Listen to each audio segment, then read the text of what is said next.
Queridos, eu quero falar nessa noite com vocês sobre atitudes que mudarão a sua vida, amém?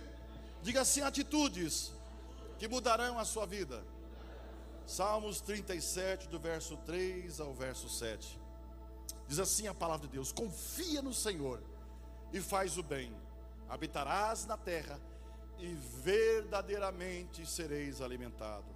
Deleita-te também no Senhor e Ele concederá os desejos do teu coração. Tinha um hino muito antigo, mas que você não vai lembrar. Agrada-te do Senhor e Ele fará. Mas é antigo, deixa para lá. Eu acho que você não tinha nascido ainda. Entrega o teu caminho ao Senhor, confia nele e Ele tudo fará. E Ele fará sobressair a tua justiça como a luz, o teu juízo como ao meio-dia. Descansa no Senhor, espera nele, não te indignes por causa daquele que prospera no teu caminho, por causa do homem que executa astutos intentos. Achou aí? Como é que é o nome desse hino? Acha para mim aí uma letra de um hino. São as coisas de Deus, o nome do hino. Osés de Paula. Vamos voltar em 1970. São as coisas de Deus. Queridos, eu vou falar sobre cada versículo que nós lemos nessa noite. Na realidade, sobre esses 5 versículos que nós lemos. Salmos 37, do verso 3 ao verso 7. São as coisas de Deus. Osés de Paulo. Aleluia. Queridos, você já viu ou já se viu afogado em ansiedade? Sabe, com o peito apertado, a alma agitada, a mente cansada, de tantas perguntas sem respostas. Quem nunca enfrentou momentos assim, em que o coração parecia gritar em silêncio? Dores, injustiças, medos, lutas. Nesses dias difíceis, olha o que Deus fala com você. O que Deus espera de nós não são explicações. Volto no tema dessa mensagem. Atitudes que mudarão a sua vida. Nesses dias difíceis, o que Deus espera de você não são explicações. Deus quer, na realidade, mudar a sua situação. O Salmos 37, ele nos dá uma receita de atitudes de fé que pode mudar uma situação. Ele nos presenteia com um roteiro de sobrevivência emocional e até espiritual. Não apenas para suportar esses dias, mas também os dias maus, que aqueles dias que vão fazer a gente viver uma transformação profunda. Nós vamos mergulhar em 5 atitudes nessa noite. 5 atitudes que, se praticadas com sinceridade, vão mudar radicalmente a sua vida. Primeira atitude. Primeiro, confia no Senhor. Confia no Senhor. É o verso 3 que eu estou me referindo aqui com vocês. Vamos voltar lá. Salmos 37, verso 3. Confia no Senhor. É entregar os controles da sua vida a Deus. É interessante que às vezes a gente vai viajar de avião, né? E dá medo, sim ou não? Sim ou não? E tem gente que não viaja mesmo. Tem um amigo, né? Que é amigo seu também, em comum, que eu não vou dizer o nome dele aqui, né? Ele fala: eu não entro mais em avião. A minha última viagem, pegamos a turbulência, a gente pensou que ia morrer naquele avião. Mas eu falei: mas não é sempre assim, eu não quero saber mais. Mas se tiver que ir para longe, não interessa, eu vou de navio, eu vou de carro, eu demoro 1 ano, não interessa, mas eu não ando mais em avião, não entro mais em avião. Mas veja o que é confiar. Confiar é entregar os controles. Assim como a gente entra no avião, que a gente não sabe, não conhece o piloto. Ele apenas se apresenta no início da viagem, fala o nome dele, para por ali. E a gente tem que confiar que aquele negócio vai sair do chão, aquele negócio vai voar, e pior, ele vai descer no aeroporto. Certinho. Que descer ele vai. Pode ter certeza. Ele vai descer. Vai descer. Mas só a gente não sabe onde. A gente confia que vai descer no aeroporto. Sim ou não? É. Então vejam vocês, o que é confiar? É uma receita no Salmo 37 que nos mostra, em primeiro lugar, que nós temos que confiar. No verso 3, é entregar o controle desse avião para o piloto divino. Ele conhece a trajetória, ele sabe o caminho, ele conhece a meteorologia. Ele disse: haja luz e houve luz. Ele separou a porção seca da porção molhada. Ele criou os mares, ele criou a terra, ele criou tudo que existe. Ele é o Senhor que conhece todas as coisas, inclusive você. Ele conhece o passageiro, conhece a aeronave e conhece a carta da aviação. Ele vai te conduzir a um lugar seguro. É como se sentar no banco do passageiro e declarar: Senhor, tua verdade é a minha melhor lógica. Não é? Sinceramente, quando a gente entra no avião, estamos na mão do piloto, mas eu diria que nós estamos na mão de Deus. Porque muitos pilotos habilidosos, e eu sigo alguns podcasts, né? Aliás, 3 na realidade, pessoas que estudam bem os acidentes, e às vezes uma coisa besta causa um acidente muito grande. Provérbios 3, versos 5 e 6: confia no Senhor de todo o teu coração, não estribes o teu próprio entendimento. Ou seja, não se apegue no teu entendimento. Reconhece Ele, reconhece que Ele é maior que todos. Reconhece Ele em todos os teus caminhos, todas as tuas decisões. Reconhece que Ele pode te orientar. Ele é a bússola pelo teu caminho, lâmpada para os meus pés é a tua palavra, e luz para os meus caminhos, diz a palavra de Deus. Reconhece isso. Muitos tropeçam porque tentam ajudar a Deus, e alguns querem até ser Deus, inventando atalhos espirituais. Mas confiar é abrir mão do jeitinho, sabe? Olha, está nas tuas mãos. Tem um versículo na Bíblia que diz assim: lançando sobre Ele a vossa ansiedade, porque Ele tem cuidado de vós. Quem lança, joga. Quem joga, não busca. Lançou. Entende? Você tem confiado no Senhor, ou tem tentado controlar aquilo que você não tem controle? Aquilo que parecia impossível, aquilo que parecia não ter saída, aquilo que parecia ser minha morte, mas Jesus mudou minha sorte. Só um milagre, estou aqui. Aleluia.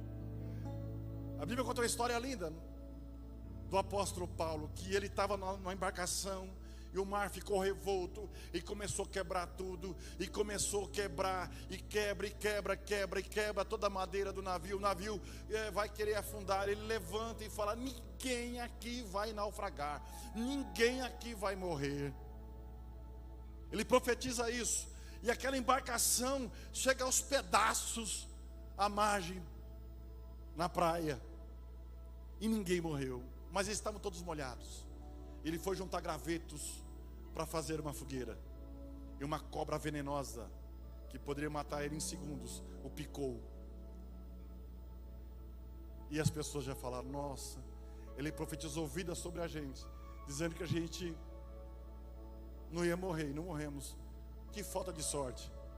Agora ele é picado por uma cobra na terra e vai morrer. Mas houve um milagre ali. É como se nada tivesse acontecido. quando Deus está no controle, o que é óbvio deixa de ser óbvio. O que você explica deixa de ter explicação, porque milagre não se explica. Aquilo que parecia impossível, aquilo que parecia não ter saída, aquilo que parecia ser minha morte, mas Jesus mudou minha sorte. Só um milagre, estou aqui. A segunda receita do Salmos 37 está lá no verso 4. Então, em primeiro você precisa confiar, em segundo, deleita-te no Senhor. Deleitar-se quer dizer amar, se entregar, é sentir a presença dEle, é fazer do Senhor Deus a sua fonte de alegria, não uma simples obrigação. Porque quando servir a Deus passa a ser uma obrigação, você começa a ter sentimento de empregado. Mas quando você serve a Deus, porque você se entrega, você não tem sentimento de empregado, você tem sentimento de honra, não de empregado. Você faz porque você ama. Amém? Olha em Jeremias capítulo 2 e verso 13. A palavra de Deus diz assim, que o povo de Israel cometeu dois males. Deus falando com o povo: a mim vocês me deixaram o manancial de água viva que eu era, e vocês cavaram cisternas rotas que não retêm água. Vamos lá, primeiro mal do povo de Israel: eles abandonaram o manancial de águas vivas, ou seja, abandonaram Deus, deixaram das fontes de água viva. Deus está se comparando com uma fonte de água cristalina nesse versículo, pura, constante, abundante, como um rio que nunca seca e sacia por completo. Ele está dizendo: eu sou tudo que vocês precisam, eu sou o suprimento que vocês precisam, mas vocês viraram as costas para mim, ou seja, trocaram a dependência de Deus por a autossuficiência espiritual, preferiram seguir seus próprios caminhos, confiar nas suas próprias ideias, cultuar os seus ídolos, porque é exatamente o que aconteceu. Rejeitaram buscar a água, para buscar água num balde furado. E quando ele cita aqui que cavaram cisternas rotas, quer dizer o seguinte: cavaram cisternas furadas. É muito, na Palestina antiga era muito comum eles fazerem cisternas em buracos cavados, às vezes na rocha ou às vezes até na terra, para armazenar água de chuva. Mas uma cisterna com rachadura, ou seja, rota, não serve para nada, não retém água, é um esforço inútil. Então, primeiro, deleita-te no Senhor, é o que nós estamos falando. E quando você busca, você não descansa em Deus, você busca em outras fontes, você vai ter problema. Qual é o problema do povo de Israel? Eles conheceram Deus, interessante isso, né? Percebiam a presença de Deus, mas muitos de nós estamos nessa situação que eu vou dizer aqui agora. Quantos de nós eram mais crentes? Vou dizer o linguajar que a gente entende. Quantos de nós eram mais crentes quando estávamos na necessidade do que quando estamos na fartura? Porque na necessidade nós buscávamos mais a Deus, e quando nós estamos na fartura, às vezes esquecemos, começamos a confiar em nós mesmos, nossas habilidades, nosso salário, nosso estudo, naquilo que a gente acha que é. O povo de Israel estava satisfeito com o que eles eram, e ali esqueceram de Deus. Aliás, a história do povo de Israel muitas vezes aconteceu isso, mas só lembravam de Deus quando estavam na escravidão, quando estavam sofrendo. E às vezes Deus permitia que eles ficassem mesmo no sofrimento, porque eles não sabiam honrar a Deus quando estavam na bonança. Aqui Deus está mostrando que o povo trocou um eterno e verdadeiro por um subsídio quebrado, uma religião sem vida, prazeres passageiros, ídolos, poder, autossatisfação. Então às vezes nós estamos assim, nós não nos entregamos, nos deleitamos ao Senhor, porque agora eu posso. Deus nos ama tanto que às vezes não nos vai dar aquilo que a gente quer.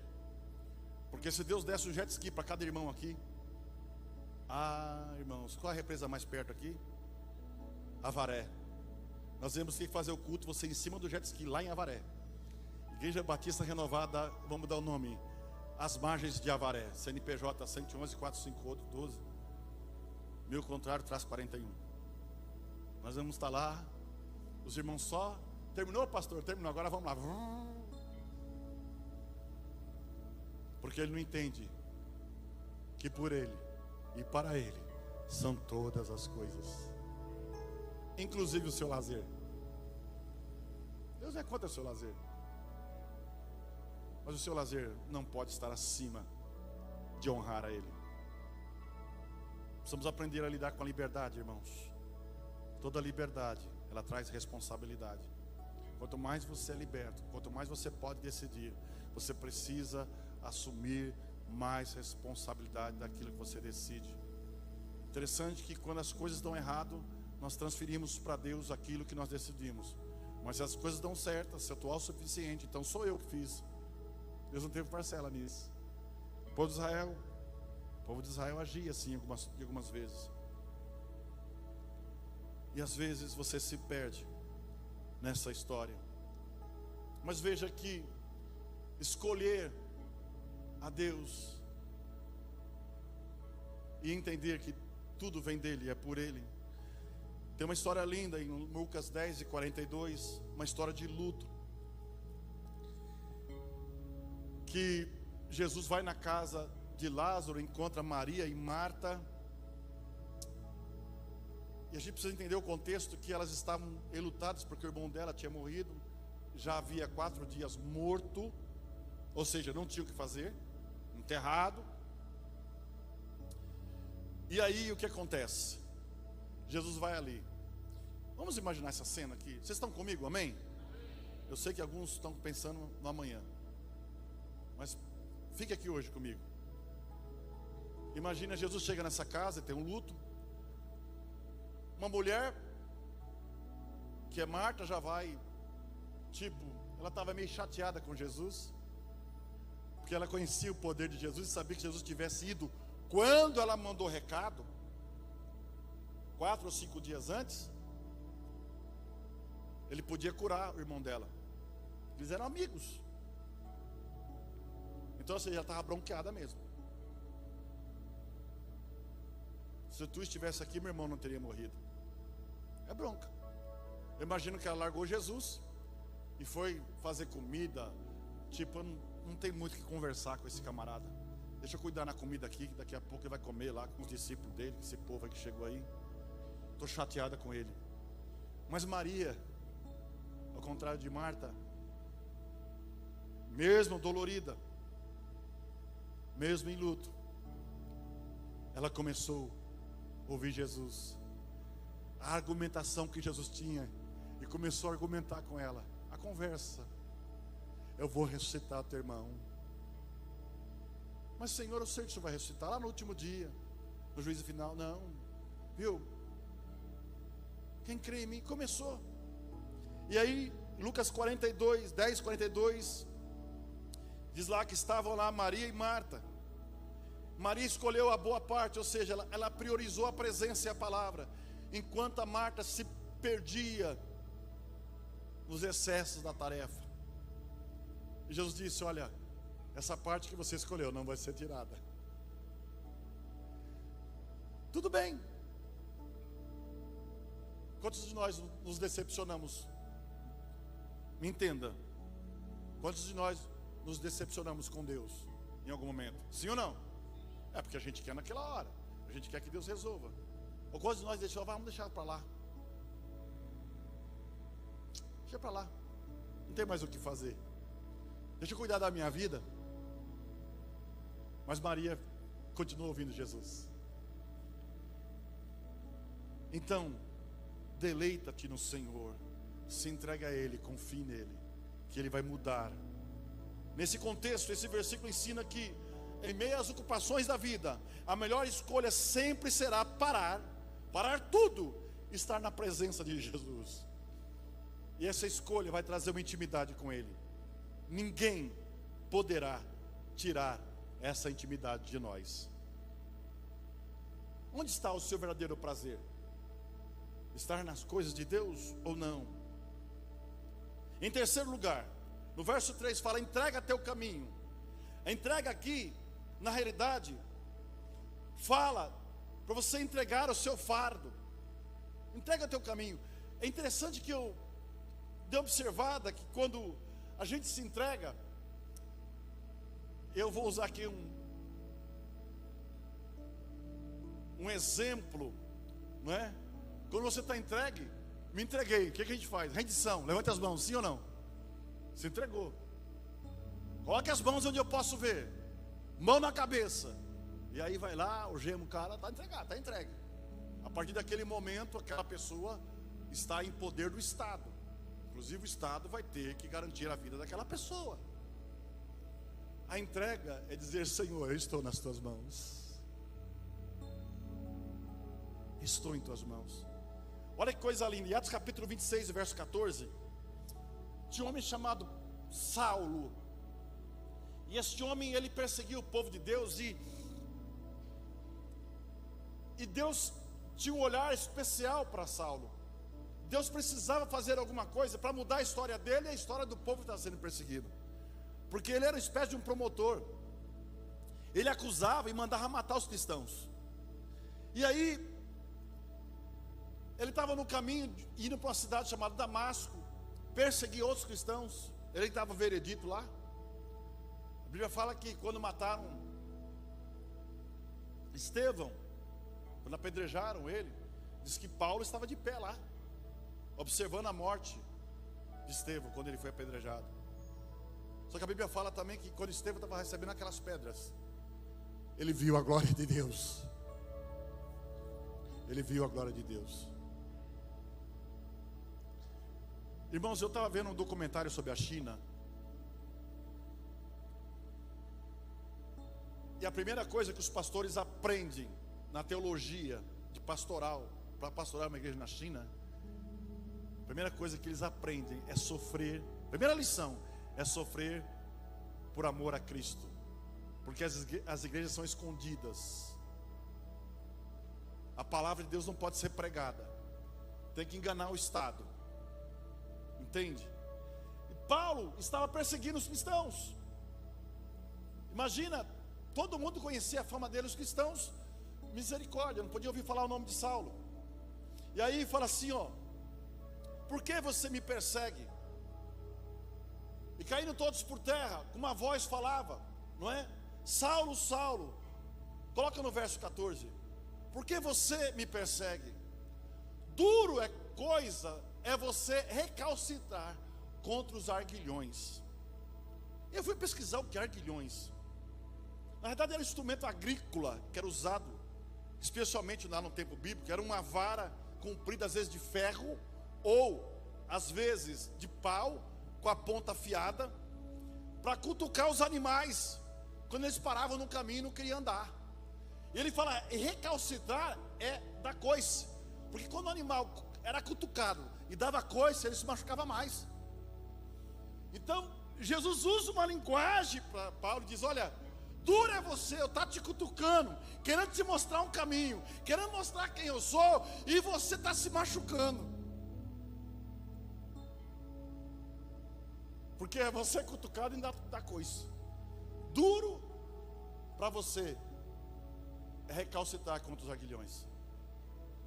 Mas o que Deus via em Paulo não era uma coisa ruim, ele era zeloso. Em Saulo, na realidade, é o nome dele na época, né? Depois foi mudado para Paulo. Mas ele era um cara zeloso, ele cumpria uma lei que ele achava que estava certa. E tudo bem, ele tinha essa função. Mas Deus queria usar aquele homem zeloso, extremamente zeloso, para ser zeloso também diante da palavra de Deus. Aí ele pergunta, naquela luz muito forte que cegou ele naquele caminho. E ele, inteligente que era, sabia que aquilo é algo sobrenatural. Ele fala: mas quem é tu? Porque ele ouviu uma voz, mas não viu nada. Viu uma luz muito forte. Quem és tu? Eu sou aquele que você persegue. Você não está entendendo ainda, né? E o que eu farei, Senhor? Você vai lá na rua direita e fala com o meu servo Ananias. Deus já tinha falado com Ananias, e Ananias já estava em estado de pânico. Ô Ananias, o tal do Saulo vai chegar na tua porta. Deu diarreia no Ananias. Vai morrer a família, vai morrer tudo, vou morrer, vai virar um rolo isso aqui. Mas Senhor, mas como é que Saulo vai vir aqui? Vai vir aqui, trocar ideia com você, porque eu vou fazer dele um grande homem. Tem pessoas que é muito zelosa em alguma coisa, porque ele não conhecia Deus ainda. Quantas pessoas são religiosas em alguma coisa, e quando o Espírito Santo de Deus toca aquela pessoa, aquela mesma dedicação, Deus transforma agora, é usado para Deus. Sim ou não? É assim.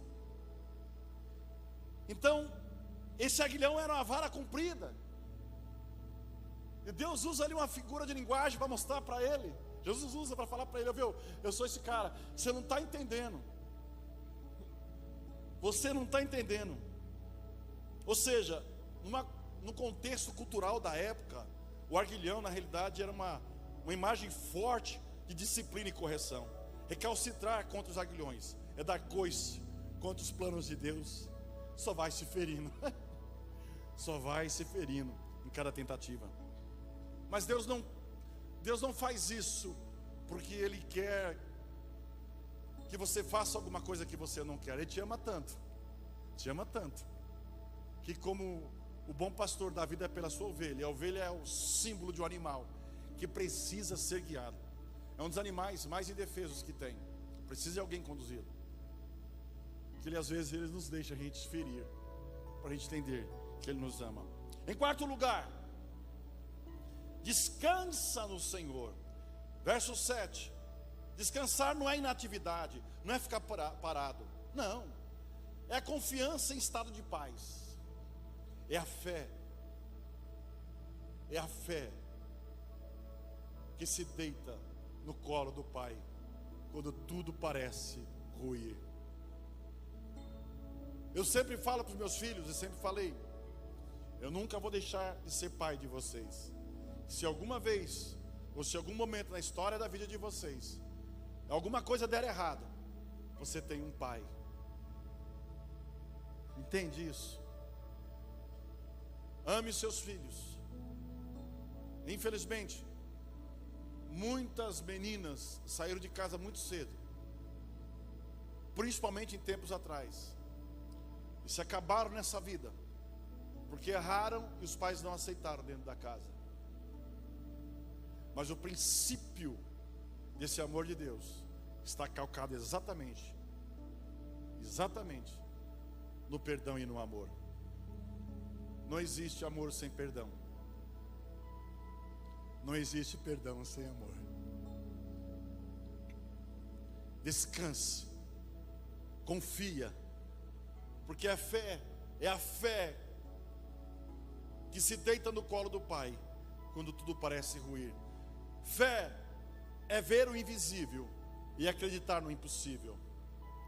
Onde tudo mostra para você que nada pode acontecer, não tem saída, mas você vai descansar no Senhor.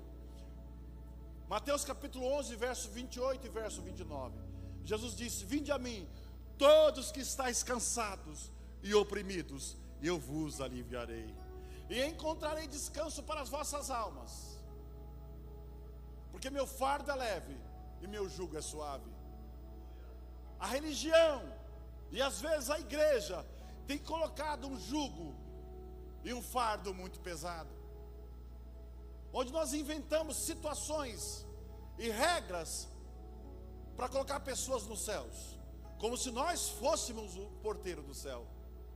Você nunca vai entender que a salvação é pela graça, meu irmão.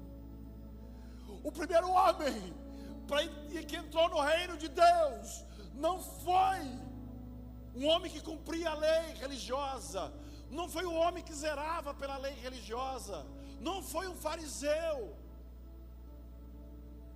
não foi um santo, foi alguém que estava na cruz, que reconheceu quem ele era e quem era Jesus. De reconhecer quem era Jesus naquele estado deplorável de uma morte do pior assassino, numa torturação daquela, ou numa tortura daquela, e numa placa para zombar bem na cabeça da cruz: eis aí o rei dos judeus. Aquele homem reconhecer quem ele era e fala para Jesus, e reconhece que reino que era Jesus. Senhor, lembra-te de mim quando entrares no teu reino. Era um bandido que estava falando isso para ele. Ele disse: hoje mesmo estarás comigo no paraíso. A religião, a igreja tem afastado as pessoas de Deus, porque nós medimos pela nossa régua, e a nossa régua é complicada. A nossa régua não tem 30 centímetros. A nossa régua, se bobear, tem 5 centímetros. E nós queremos colocar as pessoas todos nos nossos 5 centímetros. Nós olhamos para os outros, esquecemos de olhar para nós. Julgamos as pessoas e não olhamos para nós. Você nunca, absolutamente nunca vai entender o amor de Deus. Nunca vai entender. Um amor que não tem largura, profundidade e nem altura. Você não vai entender. Vinde a mim, todos que estáis cansados e oprimidos, eu vos aliviarei. 1 Pedro capítulo 5, verso 7, já falei sobre isso nessa noite. Lançando sobre ele toda a vossa ansiedade, porque ele tem cuidado de vós. Deus não quer que você esteja desesperado, mas Ele quer que você esteja na dependência, tranquila, descansar a dizer: Pai, mesmo sem ver, eu confio em Ti. Eu confio em Ti. Em quinto e último lugar, no versículo 7, Salmos 37, espera nele. Espera nele. Esperar o exercício. Esperar é um exercício de uma fé madura. Esperar não é o exercício de uma fé infantil. Nós estamos vendo pregações de fé imediata, de resultados imediatos. Não que Deus não possa fazer, Ele faz. Mas quando nós pregamos o imediatismo, nós perdemos pessoas. Porque é a coisa que acontece em nossa vida, que é um processo que Deus está nos tratando. Porque o segundo estágio vai ser melhor que o primeiro. Você não é o que você era. Você hoje é melhor. Diga assim: eu sou melhor. Diga: eu sou melhor. Porque Deus agiu na minha vida. Então, tem uma fé madura. É saber que Deus está presente e não está atrasado. Ele está orquestrando tudo nos bastidores. Salmos 40, verso 1. Esperei com paciência no Senhor, e Ele se inclinou para mim e ouviu o meu clamor. Eu sei que às vezes tem algumas irmãs aí que estão sem casar, não é? Olhe para esse versículo. Esperei com paciência no Senhor, Ele ouviu o meu clamor. Deus já está preparando o seu. Está tudo certo. Ele já nasceu já nasceu. Não vá para aquele versículo: o que vem a mim de maneira nenhuma lançarei fora. Não, irmão, porque a irmã vai se enrolar e o irmão vai se enrolar. Cuidado, tem gente que está desesperado. Salmo 62, verso 5 diz assim: a minha alma espera somente em Deus, porque dele vem a minha esperança. Dele vem a minha esperança. Esperança de esperançar, de confiança, de acreditar que vai acontecer. Aleluia. Me emociona quando eu vejo esse versículo, porque eu lembro de Jó, o homem que era mais rico da terra de Uri, toda aquela Mesopotâmia, e de repente ele perde tudo, que Deus permite que isso aconteça na vida dele. Porque ele era assim, porque ele era temente a Deus. Satanás não entendia aquilo.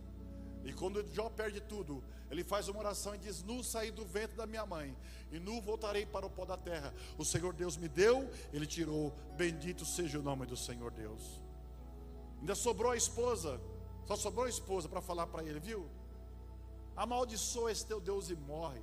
Se rebenta, cara, você já era. Ô mulher, como fala uma louca, assim você fala. Ainda que a minha alma, ainda que a minha carne, melhor dizendo, se consuma nos meus ossos, eu verei a Deus. Diga isso, eu verei a Deus. Diga isso para o seu problema nessa noite, eu verei a Deus. Esperar não é desesperar, é entender o tempo de Deus. E o tempo de Deus é didático, não é cronológico. Ele ensina enquanto te prepara para o que virá. Será que nós temos esperado de maneira paciente ou impaciente? Com fé ardente ou sem fé? Como podemos esperar?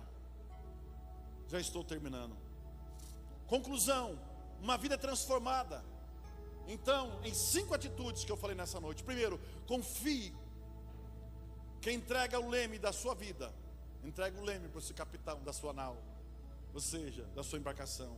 Segundo, deleite-se, e você vai encontrar prazer e paz em Deus, num banquete na presença dEle. Terceiro, entregue. Se entregue, porque o impossível vai acontecer na sua vida. Em quarto, descanse, como quem sabe que está seguro no colo do Pai. E em quinto lugar, espere com quem tem a certeza que a promessa virá e vai acontecer.